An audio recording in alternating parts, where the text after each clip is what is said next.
So John McGeary is the managing editor for Rosemont's Berthala Review. He's a terminal writer and perpetual student in coping well. His interests include philosophy and archetypes and the writings of C.S. Lewis and C.G. Jung. He presented a paper on C.S. Lewis's conception of archetypes at the C.S. Lewis and Inkling Society at Grove City College in 2008 and was awarded the Senior English Prize for Research by Geneva College. A favorite bedtime read is J.E. Surratt's A Dictionary of Symbols. John McGeary.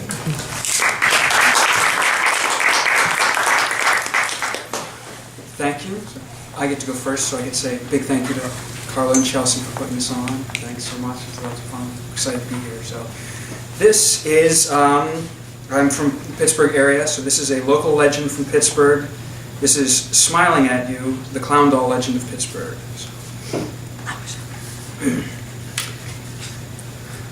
The house belonged to the nuns of St. Peter's once, still in the neighborhood but secluded, set back from the street, and surrounded by a large, fenced yard that begged for a dog. The house maintained the perfect balance of privacy without absence. The deep porch darkened the visage, and the large pillared pine trees draped constant shadows across the house. Strange they do no decorating on the outside of the house, she thought. The family had a passion for beautiful things, and that peculiar interest in curiosity dealers that some people deem delightful and artsy, and others find odd. She had not babysat for them before, but had been to the house with her parents for Sunday brunch. Sculptures and large framed pictures, wall-sized bookshelves with archaic books captured by Byzantine bookends, handmade instruments from the other side of the world, everything different filled the house. After the parents left, with the usual, overly thorough emphasis on cell phone numbers on the fridge, the children played above, thumping and tumbling across the floor, but always sounding like more than two at play. When the sun went pink, with teeth brushed and inspected, and sleeping onesies zipped, and the wall of stuffed friends reassembled, she tucked them in. The children, too, were collectors, and tidying the room took time because each toy and animal lived in one spot and no other. When she tried to place a stuffed tiger, she had it taken from her with the reprimand, "That's where Teddy stands." It was cute rather than annoying, but she did notice that the place was left empty when they finished. As she tucked in the 5-year-old, he whispered, "Teddy says you're pretty." She left the nursery and started at the face of Ronald McDonald looking at her from the upstairs studio room. She peeked in to see framed original movie posters, a framed Bob Marley t-shirt, and a cardboard cutout figures of Boba Fett, the Terminator, E.T., Ronald McDonald, and others. She went downstairs. The things that lived in the house would look different in the day, though not normal, odd things with that uncomfortable flair for artistry. The dark unmasked them. Unholy shadows spread large wings across the walls, rising with the night, but these were empty phantoms. She descended to the basement den and turned on the TV, prepared to sit through the remaining hours. Like a specter in a closet, decided the dark and the time to haunt had arrived, the feeling of presence appeared, but slowly by and by. Then the moment floated sideways in the steady evaporation of warmth from the room, constricting her throat and down her spine to the small of her back. A sense insisted on recognition, like the final settling of a mist on a valley floor, and like that, aware eyes were also in the room. Like a whisper on the nape of her neck, the feeling of being watched manifested itself so physically that she turned and looked about the room for an intruder. The call, "Who's there?" rose in her throat, but she stalled it because asking would make it seem real. She tried to return to the TV, but the feeling in the room continued to rise like a pressure in the air, and breathing came faster and faster until she fled from the basement. The living room had a quieter mood. The feeling of presence was less oppressive and settled less in her chest. Stark shadows rested peacefully, with only the distant halo of the streetlight at the end of the driveway. The basement stairwell blinked with the blue light of the TV she had left on. Lost in the slow click, click, click, click of the grandmother clock, She misheard the flurry of little feet on the stairs. A creak on the landing turned her head. The landing window outlined the form standing in small defiance, but she rose to attend it back to bed. Its courage flew, and the little figure ran upstairs. She followed, but all was quiet in the nursery.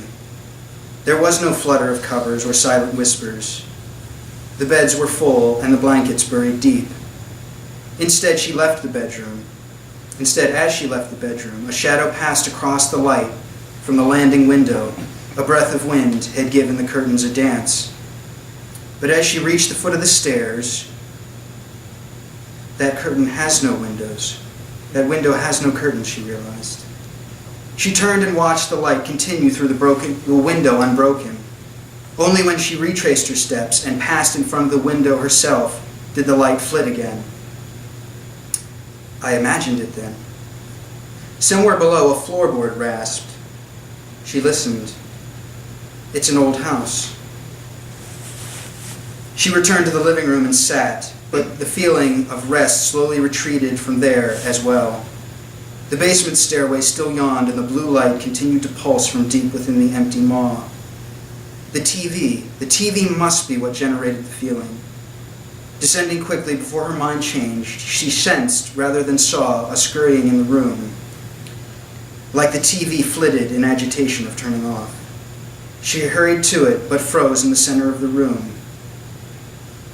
In the corner, half hidden by the TV cabinet, stood a tiny clown doll.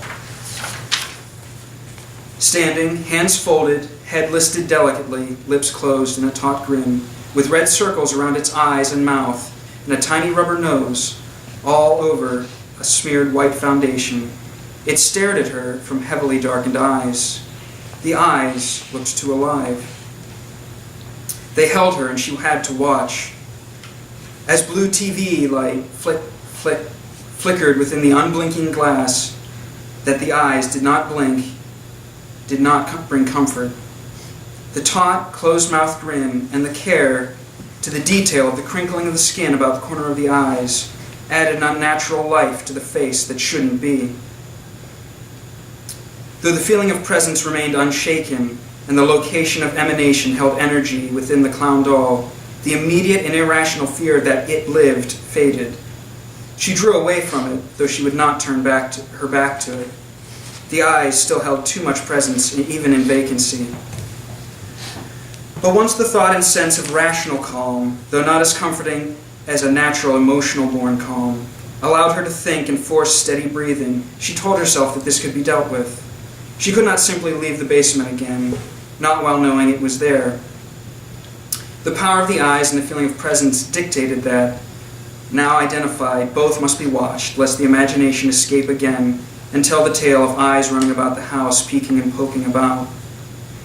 She could turn it toward the wall and extinguish the TV light from the eyes and end their watching.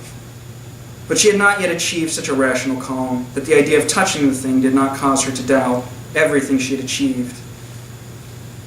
This not possible, she could lay a blanket over the doll.